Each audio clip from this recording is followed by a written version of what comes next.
水素原子は地球の大気圏の最外層を高い位置まで移動します。この特殊な原子が初めて外気圏に入ったのは数百万年前のことです。地球上の水素原子は大西洋の海中やアマゾンの土壌、さらにはスパゲッティを茹でる蒸気の中にも存在します。しかし今日、音速の30倍の速さで移動する水素原子は地球の引力に打ち勝って外に出ます。大気から漏れ出る物質の量は毎日約90トンにも上ります。この大量の大気流出は地球に生じている漏れを示す一例に過ぎません。原子、エネルギー、分子は地球の一層から次の層へと浸透していきます。生命を維持するために安定性が必要な地球にとってこれは問題となりかねません。地球の大気流出はどの程度でどうなると問題化するかについてより深く理解するために漏出が著しい2つの地点を見てみましょう。2つ目の地点は地球表面、中央アパラチアの荒野です。地下1500メートルに伸びる縦坑が輸送と地表を結んでいます。ここでの石油供給は枯渇し放置されたままになっています。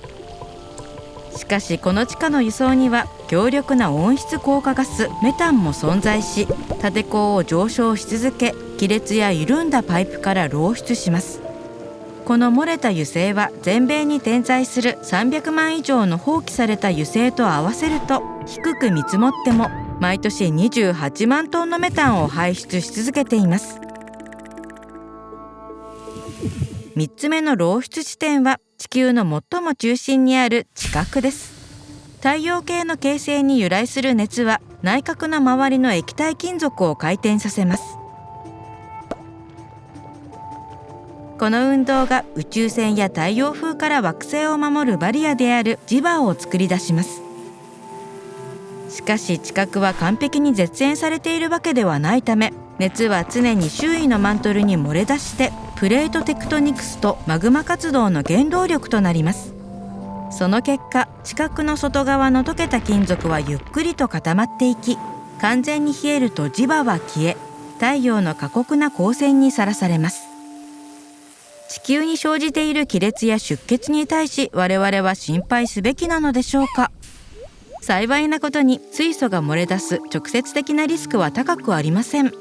現在のペースでは全ての水素が宇宙へ放出されるには1500億年以上かかります。地殻からの漏れも同様です。科学者たちはさらに7億年から数十億年経っても地殻は完全に冷えないと推測しています。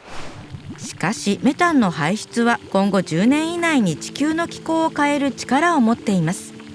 メタンの独自の構造は地球から放射されるエネルギーを効率的に吸収し、それを熱として大気中に閉じ込めます。このためメタンには二酸化炭素の86倍もの驚異的な温暖化作用があります。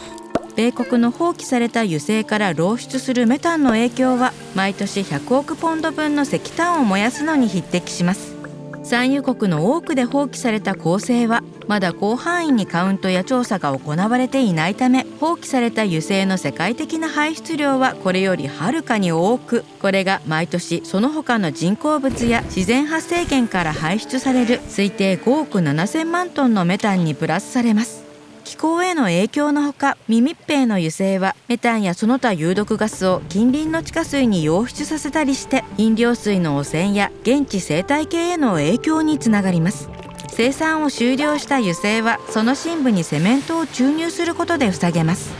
多くの州政府および連邦政府は石油・ガス会社に廃坑の油性を塞ぐよう求めていますが、高い費用がかかるため企業は歴史的にこの政策を避けてきました。何十年もの間メタンを漏出し、生産性が低く経済的に採算の取れない油性は売却され見捨てられ、石油・ガス会社は自力でこの問題を解決しようとしません。企業に責任を負わせるにはメタン排出に高い料金を課す、油性を塞ぐ監視を強化するなど政府の協力的な取り組みが必要です。しかし問題はこれらの油性が放棄される前に始まっています。米国では活発な石油・ガス生産により大量のメタンが排出され、その量は放棄された油性の約28倍です。この漏出をなくす最善の方法は、そもそも油性やガス製の掘削をやめることです。科学者、政治家、そしてあなたのような人々が地球の未来のために取り組むべきこと。edo.ted.com/earthschool で好奇心と希望を育ててください。